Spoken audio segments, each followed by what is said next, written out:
عليكم ورحمة الله وبركاته. نحمده ونستعينه ونستغفره ونؤمن به ونتوكل عليه ونعوذ بالله من شرور أنفسنا ومن سيئات أعمالنا. من يهده الله فلا مضل له ومن يضلله فلا هادي له. ونشهد أن لا إله إلا الله وحده لا شريك له. ونشهد أن سيدنا وسندنا وحبيب ربنا ومحبوبنا ومرشدنا ومولانا محمدا عبده ورسوله الذي أرسله بالحق بشيرا ونذيرا وداعيا إلى الله بإذنه سراجا وقمرا منيرا. أما بعد فأعوذ بالله من الشيطان الرجيم. بسم الله الرحمن الرحيم. وجعلنا من بين أيديهم سدا ومن خلفهم سدا فأغشيناهم فهم لا يبصرون.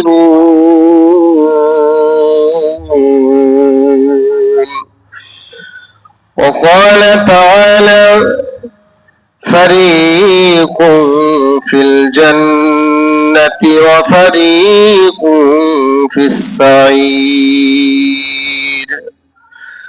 وقال تعالى عند سدرة المنتهى عندها جنة المأوى.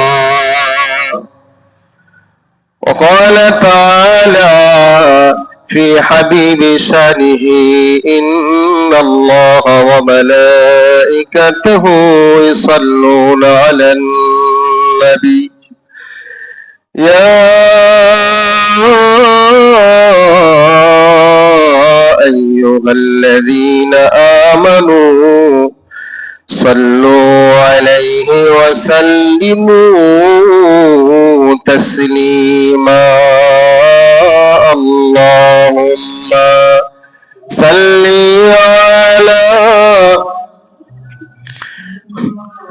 مولانا محمد وعلى آل سيدنا مولانا محمد. بلغ العلا بكماله كشف الدجى بجماله حسنت جميع خصاله. صلوا عليه وآله. আলহামদুলিল্লাহ। ফাওগান দক্ষিণপাড়া বাইতুন নুজা মসজিদের সম্মানিত মুসল্লিয়ানি কিরাম, মুরব্বিয়ানে আযম, সমবয়সী যুবক ভাইরা, সকলেই মহান রব্বুল আলামিনের আলিশান দরবারে শুকর আদায় করি। আলহামদুলিল্লাহ। আল্লাহ পাকের দরবারে দিল থেকে দিল থেকে খোলাসা মনে কিনের সাথে, বিশ্বাসের সাথে, ইখলাসের সাথে, ভালোবাসার সাথে শুকর আদায় করি আলহামদুলিল্লাহ। আল্লাহ পাক আমাদেরকে দয়া করে, মায়া করে, ভালোবেসে, মহব্বত করে রজব মাসের 30 তারিখের জুমার দিনে জুমার জন্য তার ঘরে সময় মতো আসার তৌফিক করে দিয়েছেন। আমরা আবারও দিল থেকে শুকর আদায় করি আলহামদুলিল্লাহ। اللهم بارك لنا في رجب وشعبان وبلغنا رمضان। রজব মাস, শাবান মাস, রমজান মাস, এই 3টা মাস বিশেষ করে ইবাদতের সিজন। এই জন্য এই মাসের তারিখগুলি গণনা করলেও সওয়াব পাওয়া যায়। আল্লাহ রাসূল বলেন, এই মাসগুলির যদি তারিখ কেউ আঙ্গুল দিয়ে গণনা করে, তারিখ গণনা করার কারণেও সে সওয়াবের ভাগী হবে। সুবহানাল্লাহ। গত 2-3 জুমা যাবত যে আলোচনা করতেছিলাম, এই মাসের ঐতিহাসিক ঘটনা, মেয়ারাজের ঘটনা, ওই মেয়ারাজের ঘটনা নিয়ে আলোচনা করতেছিলাম। যে মেয়ারাজের ঘটনা শুরু থেকে নিয়ে আমি কোন পর্যন্ত নিয়েছিলাম, ওই আপনার 7ম আসমানের উপরে, তাই না? একটু সাউন্ড দিয়ে, একবার মরা মরা লাগলে তো হয় না। দুনিয়ার যে কোনো বিষয়ে আমরা অনেক জোরে কথা বলতে পারি, দুনিয়ার যে কোনো প্রয়োজনে আমরা ধমক দিতে পারি, কান্দা দিতে পারি, জোরে কথা বলতে পারি, আওয়াজ দিতে পারি, ডাক দিতে পারি, গান গাইতে পারি, সব করতে পারি। মসজিদে আসলে যত শরম আর লজ্জা, হায় হায়, একবার সুবহানাল্লাহ বললে মনে হয় যে না জানি কি শরম, ব্যাক মাসে জানালে বুঝো মুখ ভাই সুবহানাল্লাহ বলছে গো আল্লাহ। অথচ একবার সুবহানাল্লাহ বললে আল্লাহ তাআলা বান্দার আমল নামায় এত পরিমাণে নেকি দান করেন যে মৃত্যুর আগ পর্যন্ত বইলে কেউ শেষ করতে পারবে না। এই জন্য আমরা যখন দ্বীনি কোনো আলোচনা হবে, দ্বীনি আলোচনা যখন হবে, যে জায়গায় সুবহানাল্লাহর প্রয়োজন সেখানে সুবহানাল্লাহ, যে জায়গায় আলহামদুলিল্লাহর প্রয়োজন সেই জায়গায় আলহামদুলিল্লাহ, যে জায়গায় আল্লাহু আকবার বলার প্রয়োজন সেই জায়গায় আল্লাহু আকবার, এই শব্দগুলি বলবো।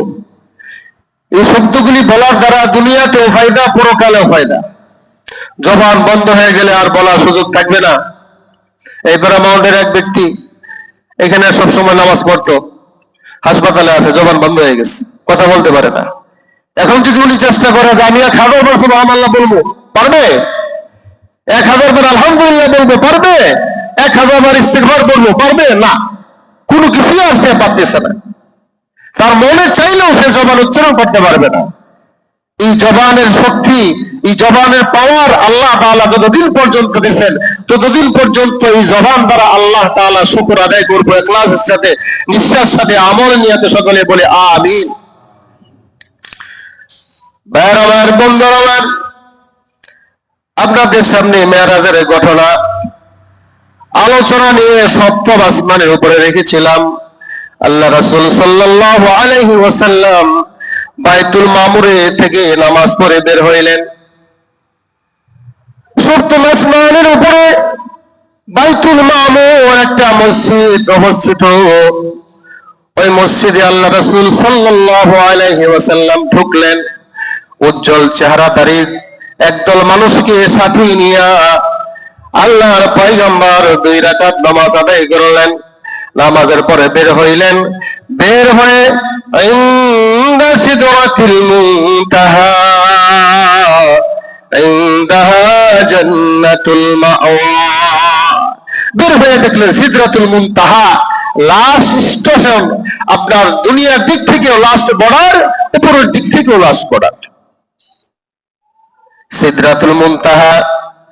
আর দেখলেন জান্নাতুল মাওয়া, জান্নাতুল মাওয়া সহ আরো যতগুলি জান্নাতের স্তর রয়েছে, প্রত্যেকটা জান্নাতের স্তর আল্লাহ রাসূল সাল্লাল্লাহু আলাইহি ওয়াসাল্লাম ঘুরে ঘুরে দেখলেন। সুবহানাল্লাহ।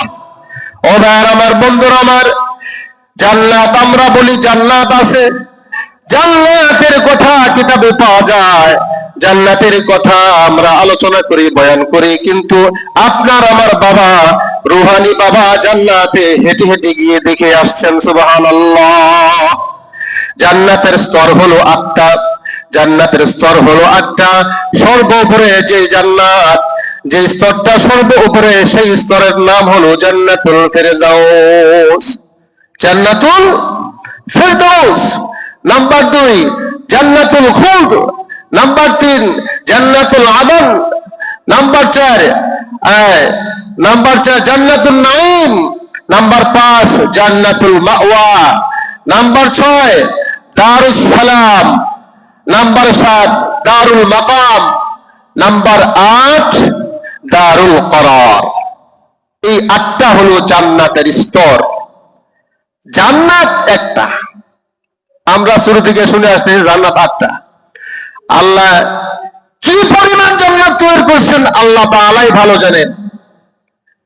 এই দুনিয়ার থেকে যে সমস্ত বান্দারা জান্নাত পাবে, একেবারে নিম্নমানের ইমানদারের কেউ তো আল্লাহ তাআলা একটা জান্নাত দান করবে, এই দুনিয়ার 10 দুনিয়ার সমান। তো এরকম এক ব্যক্তিরে যদি একটা দেয়, এরকম তো লক্ষ কোটি অগণিত বান্দা আছে, তো অগণিত জান্নাতই তো আল্লাহ তাআলা দান করবেন। তাহলে জান্নাত তো অগণিত। এই জন্য আল্লাহ তাআলা স্তরের বর্ণনা করছেন। লাহা সাবআতু আবওয়াব। জান্নাতের স্তর হলো 8টা। সর্বোচ্চ স্তরের নাম জান্নাতুল ফিরদাউস। ঠিক তেমনি ভাবে জাহান্নামের স্তর আছে 7টা। জাহান্নামের স্তর 7টা। জাহান্নাম, জাহিম, সাঈর, সাকর, হুতামা, হামিয়া, লাযা। এই 7টা হলো জাহান্নামের স্তর। জান্নাত আছে না নাই? সকলে বলি জান্নাত আছে না নাই? কে দেখে আসছেন? আপনার আমার রুহানি বাবা নবী পাক সাল্লাল্লাহু আলাইহি ওয়াসাল্লাম গিয়ে দেখে আসছেন। সামান্যতম সন্দেহ করলেও ঈমান আর থাকছে না। হলেও হইতেও পারে, নাও হইতে পারে। এরকম যদি ঈমান থাকে তাহলে আর জান্নাত জুটবে না, ঈমান চলে যাবে। আমল যদি কোনো কারণে না করতে পারি, এটা আমার অপারগতা। কিন্তু কোনো বিষয়ে অস্বীকার করলে তার ঈমান থাকে না, সন্দেহ করলেও ঈমান থাকে না। মেরাজের ঘটনা আশ্চর্য ঘটনা। আল্লাহ তাআলা নিজেই বলছেন সুবহান, সুবহানাল্লাযী। সুবহান শব্দের অর্থই হলো আশ্চর্য। যেখানে আল্লাহ তাআলা নিজেই বলছেন আশ্চর্য, সেটা কত বড় আশ্চর্য।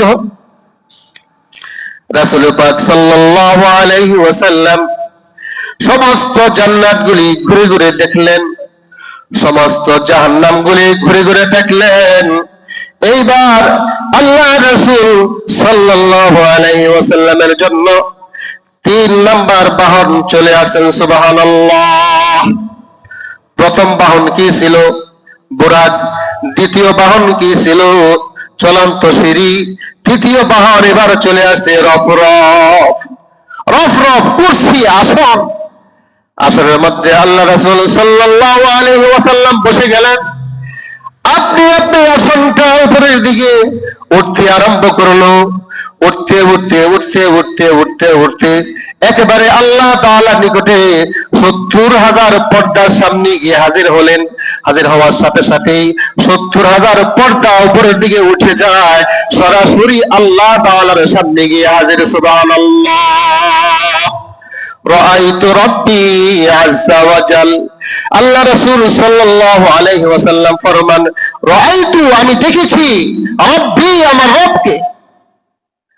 রাআইতু রাব্বি আযজা ওয়া জাল্লা, আমি আমার রবকে দেখেছি। সুবহানাল্লাহ। আল্লাহ তাআলা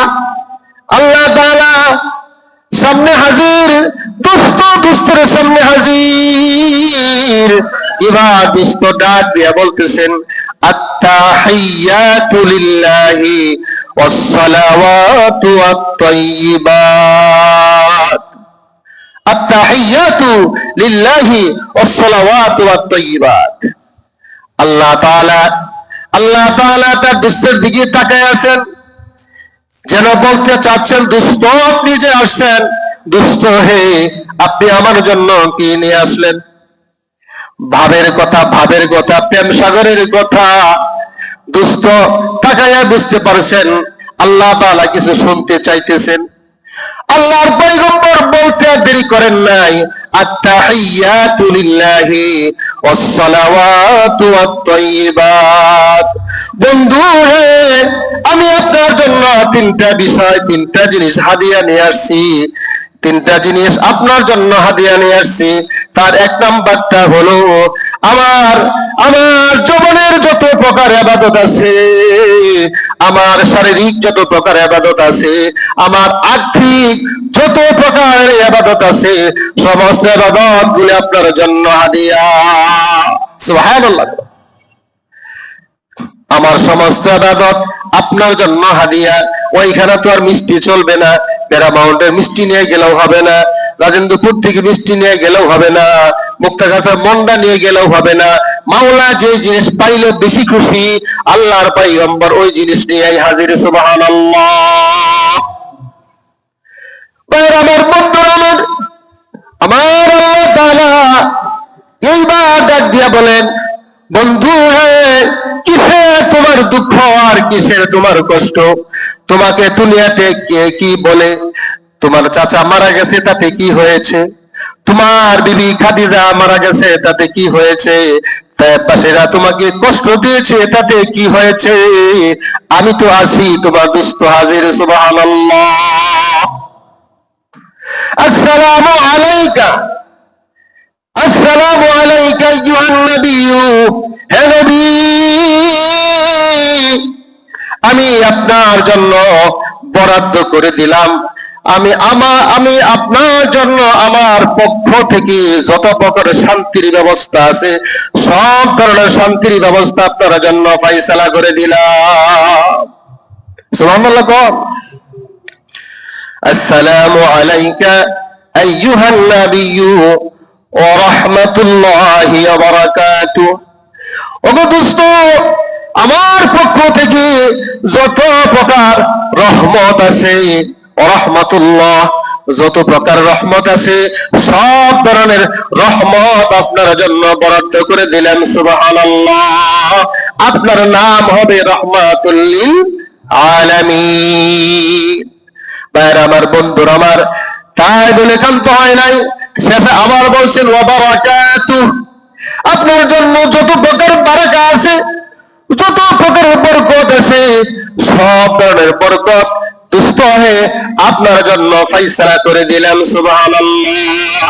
এই জন্য রাসূলের চলনে বরকত, রাসূলের হাঁটাতে বরকত, রাসূলের বসে থাকার মধ্যেও বরকত, রাসূলের ঘুমের মধ্যেও বরকত, রাসূলের হাতের মধ্যেও বরকত। এক গ্লাস পানির মধ্যে হাত দেওয়ার ফলে 70 জন সাহাবী পান করে, তারপরও পানি ফুরায় না। ও আমার বন্ধুরা, আল্লাহ রাসূল সাল্লাল্লাহু আলাইহি ওয়াসাল্লামের হাতের মধ্যে বরকত। দুনিয়ার জমিন থেকে আঙ্গুল দিয়ে ইশারা করে সেই আসমানের চন্দ্র দ্বিখণ্ডিত হয়ে যায়। ভাইরা আমার, বন্ধুরা আমার আল্লাহ তাআলা রাসূল পাক সাল্লাল্লাহু আলাইহি ওয়াসাল্লামকে যখন এই হাদিয়াগুলি দান করলেন, নবী তিনটা জিনিস দান করলেন, আল্লাহ তাআলাও তার দোস্তকে তিনটা জিনিস দান করলেন। কিন্তু আল্লাহ রাসূল সাল্লাল্লাহু আলাইহি ওয়াসাল্লাম বললেন, দুস্থ হে, আমি তো আমার উম্মত ছাড়া এতিম হয়ে যাই, আমার উম্মত ছাড়া তো আমি এতিম হয়ে যাই। আপনি শুধু আমার জন্য রহমত বললেন, আমার জন্য বরকত দিলেন, আমার জন্য শান্তির ব্যবস্থা করলেন, শুধু আমি কেন? আপনি আমাদের সকলের জন্য এই বরকত দান করুন।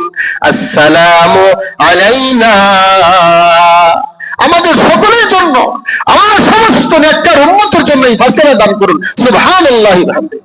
আসসালামু আলাইনা, আমাদের সকলের জন্য শান্তির ফয়সালা দান করে দিন। ওয়া আলা ইবাদিল্লাহিস সালিহিন, আমার সমস্ত উম্মতের জন্য এই শান্তির রহমত আর বরকতের ফয়সালা করে দিন যারা নেক কাজের সাথে জড়িত আছে। সুবহানাল্লাহি ওয়া বিহামদিহি। এই দুই দুস্থের বাণী শোনার পরে আরশ বহনকারী ফেরেশতারা সমস্বরে তারা বলে উঠল, আশহাদু আল্লা ইলাহা ইল্লাল্লাহু ওয়া আশহাদু আন্না মুহাম্মাদান আবদুহু ওয়া রাসূলুহু। সকলে পড়ি, আশহাদু আল্লা ইলাহা ইল্লাল্লাহু ওয়া আশহাদু আন্না মুহাম্মাদান আবদুহু ওয়া রাসূলুহু। এই কালিমা সমস্ত ফেরেশতারা যখন পড়তে থাকলেন, রাসূল পাক সাল্লাল্লাহু আলাইহি ওয়াসাল্লাম সাথে সাথে পড়লেন, ওগো আল্লাহ তাআলা, আপনি ছাড়া কোনো মাবুদ নাই, আর নবী পাক সাল্লাল্লাহু আলাইহি ওয়াসাল্লাম হলেন আপনার রাসূল। ও ভাই আমার, বন্ধু আমার, এই ঐতিহাসিক ঘটনা থেকে আপনি আমি কি জানলাম? আমি এটা জানলাম যে আমাদের নবী হলো শ্রেষ্ঠ নবী, সকল নবীদের মধ্যে শ্রেষ্ঠ, সকল নবীদের ইমাম, মসজিদ আকসার মধ্যে সকল নবীদের ইমামতি করলেন, উনি হলেন শ্রেষ্ঠ ইমাম। বাইতুল মামুরে গিয়ে নামাজ পড়লেন, উনি হলেন শ্রেষ্ঠ নামাজি। আর পয়গম্বর সাল্লাল্লাহু আলাইহি ওয়াসাল্লাম সমস্ত জান্নাতগুলি ঘুরে ঘুরে দেখলেন, সমস্ত জাহান্নামগুলি ঘুরে ঘুরে দেখলেন। পৃথিবীর আর কোন নবীকে আল্লাহ তাআলা দেখান নাই। শ্রেষ্ঠ পয়গম্বর আল্লাহ তাআলা তার দোস্তকে মহব্বত করে ভালোবেসে তার বাড়িতে নিয়ে গেলেন, সামনাসামনি বসে দীর্ঘ সময় আলোচনা করলেন। কতদিন আলোচনা করলেন? মুফাসসিরিনে কেরামের অনেক ধরনের ব্যাখ্যা আছে, এমনও ব্যাখ্যা আছে যে ওই সময় 27 বছর চলে গেছে। সুবহানাল্লাহ, 27 বছর।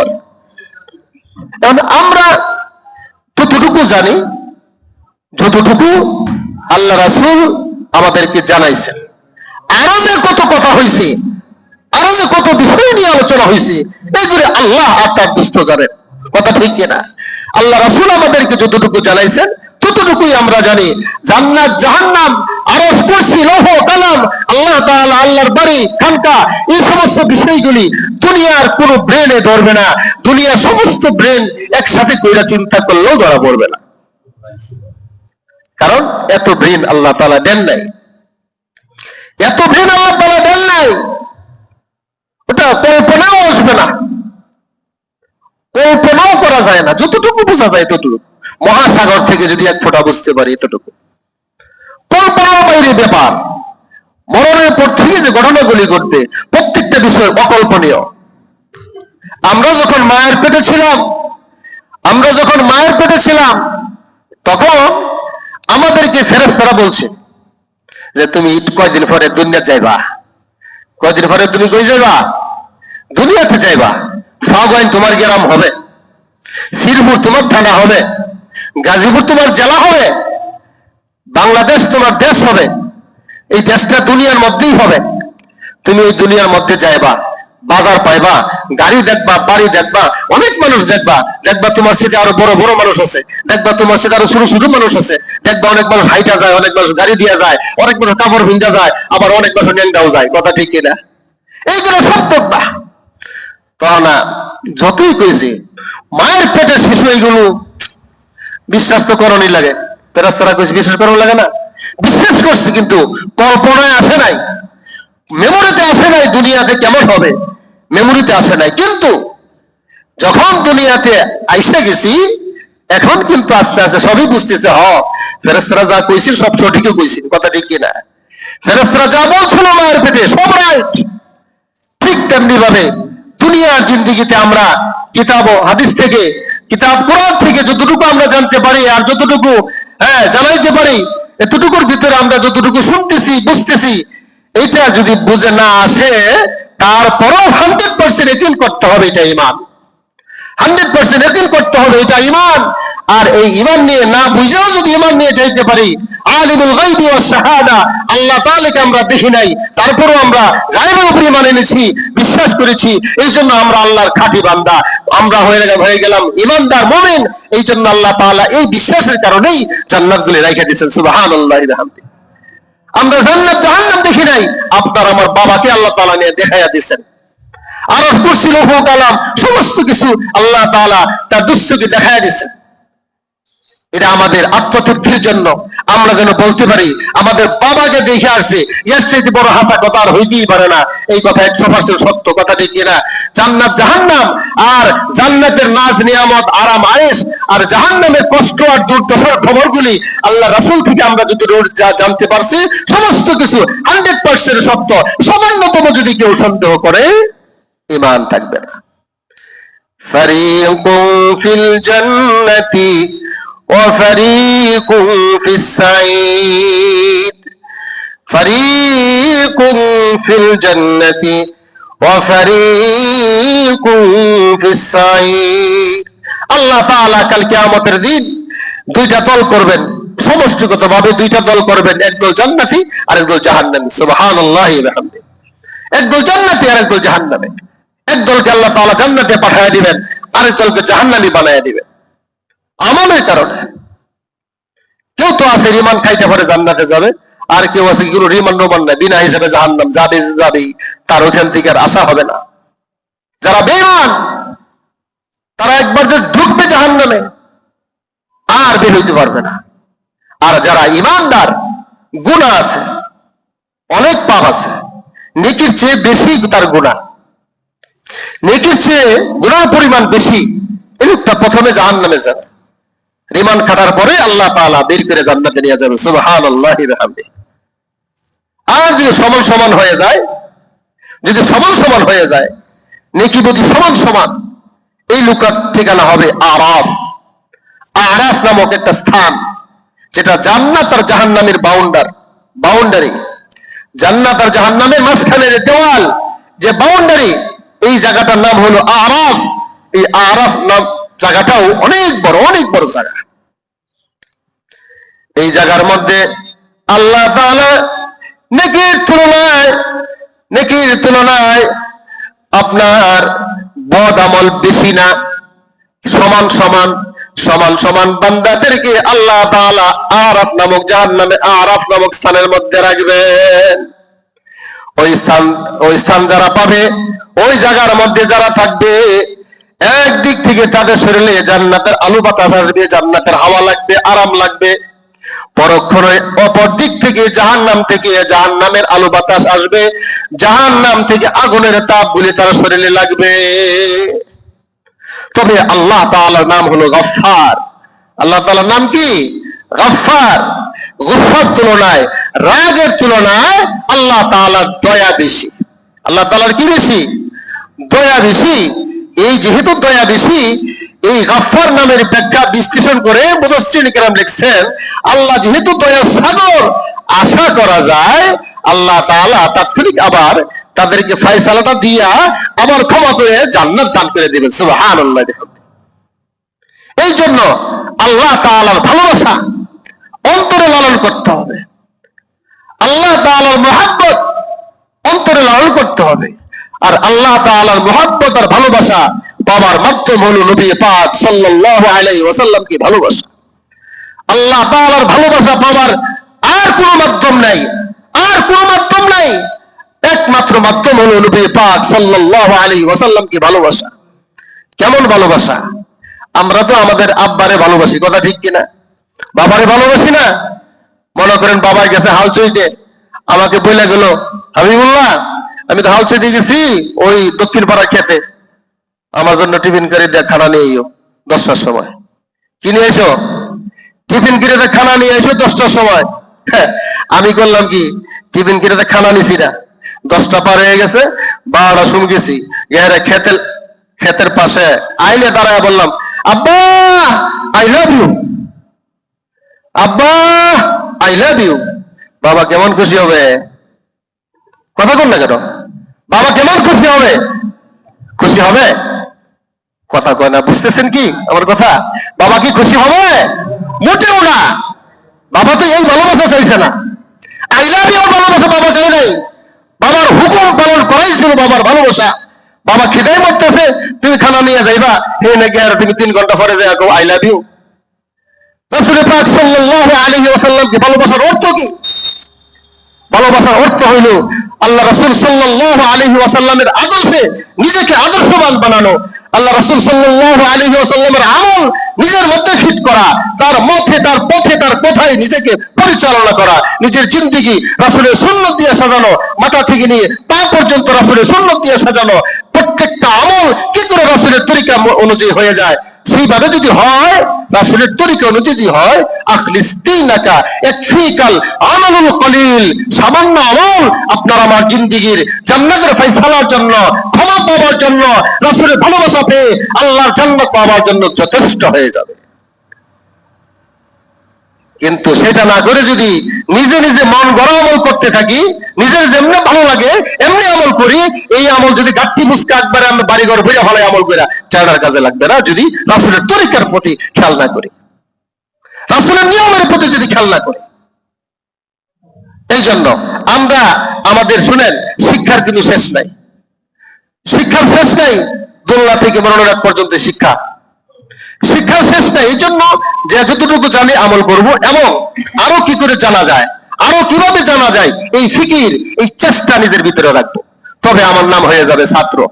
আমার নাম কি হয়ে যাবে? ছাত্র। আমি যখন চেষ্টাই থাকবো, শিখার আগ্রহ নিয়ে, জানার আগ্রহ নিয়ে, ওই উৎপেতে থাকবো, যেখানে ভালো কথা, দ্বীনি কথা, বিশেষ করে আলিম ওলামাদের কোরআন হাদিস ভিত্তিক আলোচনাগুলি যখন আমি দিলের কান দিয়ে শুনবো, এখান থেকে বাইসা দুই একটা কথা আমল করার চেষ্টা করব, এটা হলো চিন্তা, এটা হলো ফিকির, দ্বীনের ফিকির। এই ফিকির গুলি যদি মাথার মধ্যে ঢুকায়া চেষ্টা ফিকিরে থাকতে পারি, তো আমার নাম হয়ে যাবে ছাত্র। আর ছাত্রের ভুল ক্ষমাযোগ্য, কথা ঠিক কিনা? ছাত্রের ভুল ক্ষমাযোগ্য। তখন সে ছাত্র হওয়ার কারণে আল্লাহ তাআলা তার গুনাহ মাফ করে দিবেন। নবীও বলবেন যে আমার উম্মত চেষ্টা করছে, আল্লাহ অনেক চেষ্টা করছে, দজ্জুর ফাঁসে করছে, ওদিকে আর ছায়া দেখতো না। তো সুবহানাল্লাহ।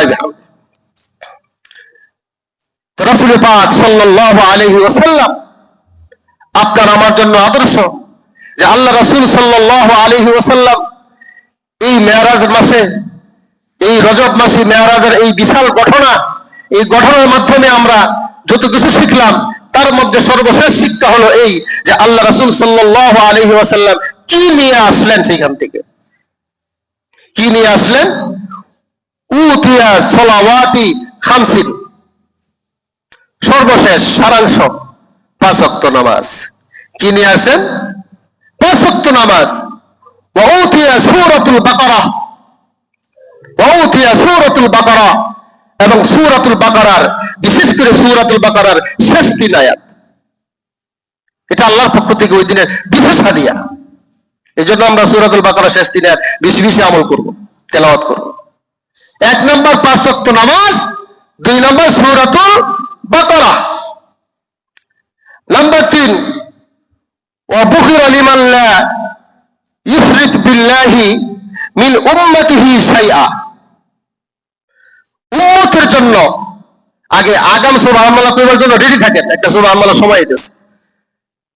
আল্লাহ রাসূল সাল্লাল্লাহু আলাইহি ওয়াসাল্লাম যেটা আল্লাহর কাছে চাইতেছিলেন, এই বাপ নমুনা বুঝাই আল্লাহ তাআলা একটা ঘোষণা দিয়ে দিয়েছেন। আগাম ঘোষণা হলো এই, হে দোস্ত, আপনার মনের অবস্থা আমি জানি, আপনার উম্মত ছাড়া আপনি এতিম হয়ে যান তাও জানি, সমস্ত দোয়ার মধ্যে আপনার উম্মতকে শরীক করে দিলেন জানি, বুঝছি আপনি কি চান, যান আপনার সমস্ত উম্মতকে আমি সাধারণ ক্ষমা ঘোষণা করে দিলাম। সুবহানাল্লাহি ওয়া বিহামদিহি, সুবহানাল্লাহর পাওয়ার এসে না, আরো জোরে সুবহানাল্লাহি ওয়া বিহামদিহি।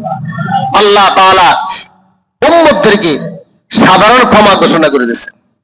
রাসূলের উম্মতদেরকে শর্ত হইল ইল্লা মান আবা, কুল্লু উম্মতি ইয়াদখুলুনাল জান্নাহ, রাসূলের সমস্ত উম্মত জান্নাতে যাবে, ইল্লা মান আবা, কিন্তু যারা রাসূলের উম্মত নয় তারা যাইতে পারবে না। যারা উম্মত না, এখন বুঝতে হবে, নিজে চিন্তা করে বের করতে হবে, আমি কি আসলেই রাসূলের উম্মত হইতে পারলাম কিনা, উম্মতের লিস্টিতে আমার নাম ঢুকছে কিনা, নাকি আমি খালি মনে করতেছি আমি উম্মত, শুধু মনে করতেছি আমি উম্মত, এতটুকু উম্মত হয়েছি, নাকি আসলেই আশা করতে পারি যে হ্যাঁ রাসূলের উম্মতের লিস্টিতে আমার নাম গেছে। এটা হলো চিন্তার বিষয়, এটা হলো চিন্তার বিষয়। রজব মাস চলে গেল, আল্লাহুম্মা বারিক লানা ফি রজব ওয়া শাবান, এটা মুখস্থ করার দরকার ছিল, মুখস্থ আল্লাহ জানে কয়জনে করছে। আমি সাধ্য অনুযায়ী চেষ্টা করছি, অনেক দোয়ার মধ্যে জোরে জোরে বলছি, অনেক দোয়ার মধ্যে জুড়ে জুড়ে বলছি যেন শুনে শুনে মুসল্লিরা মুখস্থ করে, চেষ্টা করছি, বাকি আল্লাহ জানে কয়জনে মুখস্থ করছে। এটা রাসূলের তরিকা, রাসূলের প্রত্যেকটা আমল এইভাবে। যখন যেটা পাবো ওটাকে ধরে নেওয়া, একসাথে তো বেশি পারা যায় না, একটা একটা করে একটা একটা করে। আল্লাহ পাক আমাদের সবাইকে বুঝে শুনে আমল করার তৌফিক দান করুন, সকলে বলে আমিন। ওয়া আখিরু দাওয়ানা আলহামদুলিল্লাহি রাব্বিল আলামিন। যারা সুন্নাত পড়ে নাই তাদের কবর জমা করে নেই।